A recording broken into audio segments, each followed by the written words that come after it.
কবি নজরুল ইসলামের একটা কথা ছিল কিংবা একটা লেখা এরকম ছিল, আমি জানি চিরজীবন আমাকে কাটতে হবে, কারণ আমি যে তোমাকে চেয়েছি। আসলেই আমি যে তাকে চেয়েছি এই জন্য আমাকে সারা জীবন কাটতে হবে, কারণ আমি তাকে কোনোদিন পাবো না, আর পাইনি বলে আমার কান্না করতে হয়। তাকে আমি প্রচন্ড ভালোবাসি বলেই আমার কান্নাটা আসে, তাকে আমি আমার করে পাইনি বলেই আমার কষ্টটা হয়। কবি নজরুল ইসলামের লেখাটা খুব দারুণ ছিল।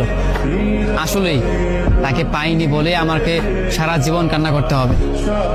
যদি সে আমার এই ভালোবাসাটা বুঝতো, আমার এই অসীম ভালোবাসাটা বুঝে আমাকে একটু বলতো যে আমি অন্যদের মতো কখনোই তোমাকে ছেড়ে যাব না, তাহলে বিশ্বাস করুন পৃথিবীতে হয়তো আমার চাইতে সুখী মানুষ আর কেউ হতে পারতো না। কিন্তু ওই যে আমরা মাঝে মাঝে আমাদের প্রিয় মানুষটাকে হারিয়ে ফেলি, প্রিয় জিনিসটাকে হারিয়ে ফেলি। মাঝে মাঝে দেখা যায় যে এই জিনিসটাকে নিয়ে আমাদের হাজারো স্বপ্ন, হাজারো ভালোবাসা, সেই জিনিসটাই আমাদের হাজারো স্বপ্ন, হাজারো ভালোবাসাটা ভেঙে দেয়। যাকে নিয়ে আপনি সারাটা জীবন সুখে থাকার চিন্তা করেন, সেই মানুষটাই আপনার এই সুখের স্বপ্নটা ভেঙে চুরমার করে দেয়। আমাদের প্রিয় মানুষগুলো বড়ই অদ্ভুত, তারা ভালোবাসতেও জানে না, তারা ভালোবাসাটাও বোঝে না, এই জন্য তারা আমাদেরকে ছেড়ে চলে যেতে চায়। আফসোস, যদি আমাদের প্রিয় মানুষগুলো আমাদের মতো করেই আমাদেরকে বুঝতে পারতো যে আমরা তাদেরকে কতটা ভালোবাসি কিংবা কতটা ভাবে আমরা তাদেরকে চাই, তবে কোনোদিন হয়তো কোনো মানুষ তার ভালোবাসার মানুষটাকে ছেড়ে যেত না।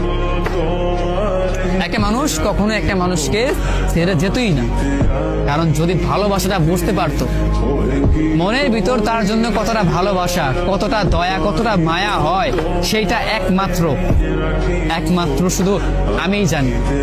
আমি ছাড়া পৃথিবীতে হয়তো অন্য কেউ আমার এই ফিলিংসটা বুঝবে না, আমার এই অনুভূতিটা বুঝতে পারবেও না, কারণ আমি তাকে কতটা ভালোবাসি সেটা আমি জানি।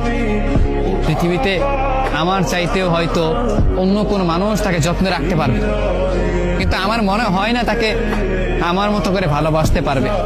হয়তো আমার তেমন কিছুই নেই, তাকে রাখবার সামর্থ্য হয়তো আমার নেই, তেমন কোনো ভালো সাফল্য হয়তো আমার নেই, কিন্তু তাকে দেবার মতো অফুরন্ত ভালোবাসা আমার আছে, যেটা অন্য জনের মাঝে সে কখনো খুঁজে পাবে না, যেটা শুধু আমি ছাড়া তাকে অন্য কেউ দিতে পারবে না। সেই ভালোবাসাটাই শুধু আমি দিতে পারবো। আমার কাছে